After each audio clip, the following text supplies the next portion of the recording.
आज हम बात करने वाले हैं कुछ टर्मोलॉजीज़ की जो वेक्टर के अंतर्गत इस्तेमाल की जाती हैं, जो कि बहुत कॉमन रहती हैं, जैसे कि पैरेलल वेक्टर्स।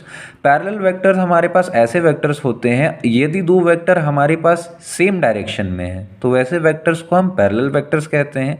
यदि दो वेक्टर्स की डायरेक्शन अपोजिट है तो वैसे वेक्टर्स को हम एंटी पैरेलल वेक्टर्स कहते हैं। पैरेलल वेक्टर के साथ एक चीज़ और रिलेटेड रहती है कि जब दो पैरेलल वेक्टर का मैग्नीट्यूड सेम हो जाए तो उन वेक्टर्स को हम इक्वल कहते हैं। जैसे कि ये दो वेक्टर हैं, अगर इन दो वेक्टर्स जिनका डायरेक्शन सेम है, अगर इनका मैग्नीट्यूड भी सेम हो जाए तो ऐसे वेक्टर्स को हम इक्वल वेक्टर कहेंगे।